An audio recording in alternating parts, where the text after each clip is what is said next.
नमस्कार मित्रों, कैसे हैं आप सब। आरएसएस द ग्रेट चैनल के इस नए वीडियो में आपका स्वागत है। इस वीडियो में हम जानेंगे महान कवयित्री महादेवी वर्मा के जीवन के बारे में। महादेवी वर्मा का जन्म ऐसे समय में हुआ जब साहित्य सृजन के क्षेत्र में पुरुष वर्ग का वर्चस्व था, पर महादेवी ने केवल साहित्य ही नहीं तो सामाजिक और राजनीतिक क्षेत्र में अपनी सशक्त उपस्थिति से समस्त नारी वर्ग का मस्तक गर्व से ऊंचा किया। उन्होंने काव्य, समालोचना, संस्मरण, संपादन तथा निबंध लेखन के क्षेत्र में प्रचुर कार्य किया। इसके साथ ही वे एक अप्रतिम रेखा चित्रकार भी थीं। महादेवी वर्मा का जन्म 26 मार्च 1907 को फर्रुखाबाद में एक कायस्थ परिवार में हुआ था। उनके माता का नाम श्रीमती हेमरानी वर्मा और पिता का नाम श्री गोविंद प्रसाद वर्मा था। महादेवी वर्मा जिस दिन पैदा हुई संयोग से उस दिन होली का पर्व भी था। यदि कोई इस बारे में पूछता तो वे कहती थी कि मैं होली पर जन्मी, इसीलिए तो इतना हंसती हूँ। होली सबकी प्रसन्नता का पर्व है, उस दिन सब में एक नवीन उत्साह रहता है, वैसी सब बातें मुझ में हैं। महादेवी जी की माता जी पूजा पाठ के प्रति अत्यधिक आग्रही थीं, जबकि पिताजी अंग्रेजी प्रभाव के कारण इनमें विश्वास नहीं करते थे। फिर भी दोनों ने जीवन भर समन्वय बनाए रखा। इसका महादेवी के मन पर बहुत प्रभाव पड़ा। मित्रों, इससे पहले कि हम आगे बढ़ें, आप इस चैनल को सब्सक्राइब और लाइक करना ना भूलिएगा। हाँ, तो आइए चलते हैं इससे आगे। महादेवी को जीवन में पग पग पर अनेक विडंबनाओं का सामना भी करना पड़ा, फिर भी वे विचलित नहीं हुई। इनकी चर्चा उन्होंने अपने संस्मरणों में की है। महादेवी हिंदी की प्राध्यापक थीं, पर उन्होंने अंग्रेजी साहित्य का भी गहन अध्ययन किया था। उनकी इच्छा वेद, पुराण आदि को मूल रूप में समझने की थी।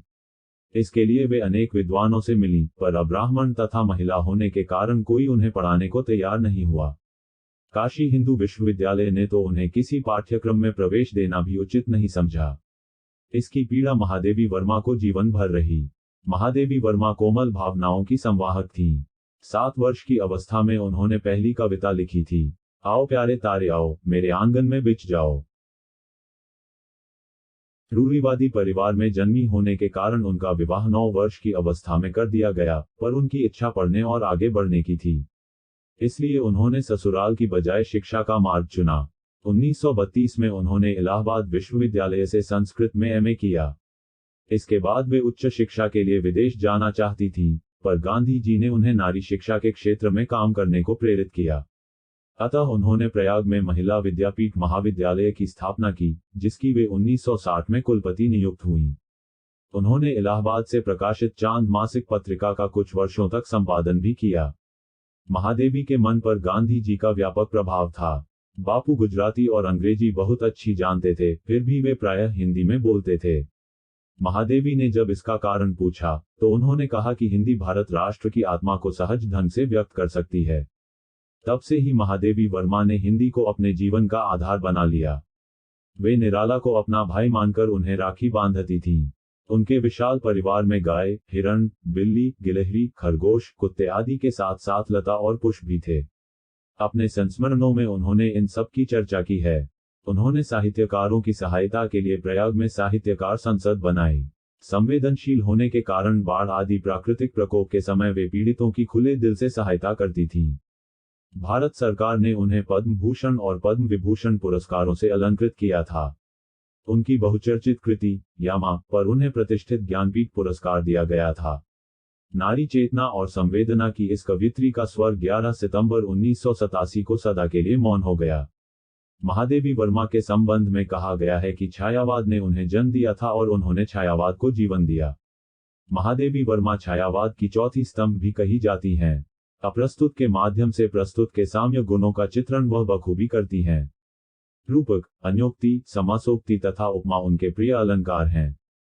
प्रणय एवं वेदनानुभूति, जड़ चेतन का एकात्म्य भाव, सौंदर्यानुभूति, मूल्य चेतना, रहस्यात्मकता उनकी मुख्य काव्य वस्तु है। वह प्रधानतः गीति कवयित्री हैं, जिनके काव्य में परंपरा और मौलिकता का अद्वितीय समन्वय नजर आता है। शब्द निरूपण, वर्ण विन्यास, नाद सौंदर्य और उक्ति सौंदर्य सभी दृष्टियों से वह भाषा पर सहज अधिकार रखती थीं। उन्होंने अपने काव्य में प्रतीकात्मक संकेत भाषा का प्रयोग किया है, जिसमें छायावादी प्रतीकों के साथ ही मौलिक प्रतीकों का भी कुशल प्रयोग हुआ है। उन्होंने कविताओं के साथ ही रेखाचित्र, संस्मरण, निबंध, डायरी आदि गद्य विधाओं में भी योगदान किया है। निहार, रश्मि, नीरजा, सांध्य गीत, यामा, दीपशिखा, साधिनी, प्रथम आयाम, सप्तपर्णा, अग्निरेखा उनके काव्य संग्रह हैं। रेखाचित्रों का संकलन अतीत के चलचित्र और स्मृति की रेखाएं में किया गया है। श्रृंखला की कड़ियां, विवेचनात्मक गद्य, साहित्यकार की आस्था तथा अन्य निबंध, संकल्पिता, हिमालय, क्षणदा उनके निबंधों का संकलन है। वह साहित्य अकादमी की सदस्यता प्राप्त करने वाली पहली लेखिका थीं। भारत सरकार ने उनके सम्मान में जयशंकर प्रसाद के साथ युगल डाक टिकट भी जारी किया। नारी चेतना और संवेदना की रूप महादेवी की पुण्यतिथि पर आरएसएस ग्रेट यूट्यूब चैनल की ओर से शत शत नमन। मित्रों, ये वीडियो कैसा लगा, ये कमेंट बॉक्स में लिखकर जरूर बताइएगा। और जाते जाते इस चैनल को सब्सक्राइब और लाइक करना ना भूलिएगा। धन्यवाद।